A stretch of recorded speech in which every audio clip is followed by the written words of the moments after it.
Hello there, this is my slump, my Slovakian UMP. It's a Strabog in 45 ACP. Now, normally it comes with a stupid billboard right here. And today I'm going to teach you how to remove these laser engraved giant billboard logos, because some people ought not to have laser engravers. They take full advantage of it. It's like people taking full advantage of an open bar and becoming obnoxious. Same energy right here. So let's learn how to remove it. All you need is aluminium blackener and steel wool. That is it. Outside of firearms, I found that optics companies like Holosun also like to do that. So I have also removed obnoxious Holosun logos on the side. Feel free to remove any obnoxious logos with this method I'm about to show you. So let's say we want to get rid of all this, right? It's very obnoxious. We want to turn that closer to something like this. So something that's fairly subtle. When you laser engrave aluminium, your anodization is basically a colored type of aluminium oxide. Aluminium oxide is basically like rust. Rust is what happens when you put ferrous objects, so iron-based metals, in an oxidizing environment, and it oxidizes. The difference is rust degrades because it continually rusts, and your iron molecules will continually turn into rust and flake off. Whereas aluminium, whenever you expose it and it forms aluminium oxide, that sort of turns it into a candy, like a hard candy coated external. So it naturally rusts, well, oxidizes, and protects itself from further oxidization. So it's actually really neat how this characteristics of aluminium works. So what we're doing right now, we're using steel wool to get rid of that aluminium oxide, because we don't want to see the white, because that's obnoxious, right? So once you sort of, now you don't have to like go full ham on this. Once you get rid of the surface layer, take some of this aluminium blackener and put it on a rag.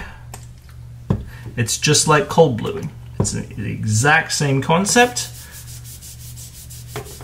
and just gently coat it.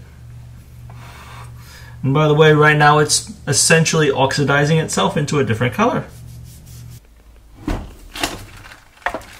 You can see here, this is how the laser engraving used to look and how it currently looks now.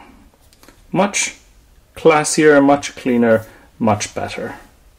So that is how you do it. That's how you fix these obnoxious billboards that are on the side. Now this one I had been coating earlier. Put a little bit more on it.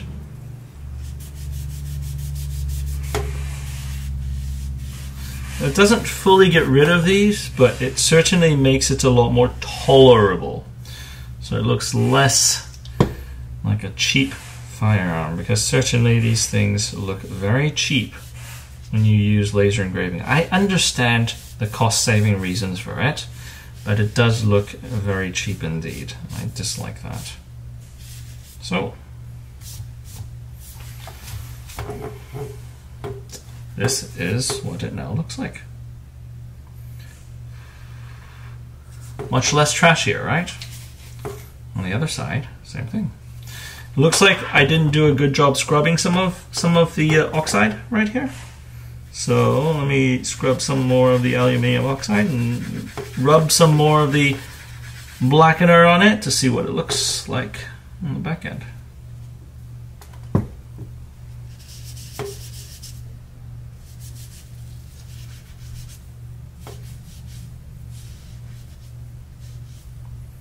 Just let it work. Just let it work. Much better, right? So that looks much less trashier. Alright, yeah. Ideally, Ideally, and if I were to give Grand Power any feedback, please don't use the Nazi font to make a billboard on the side of your firearm. But now that it is done, I have corrected it, and so can you. We'll see you back at the range.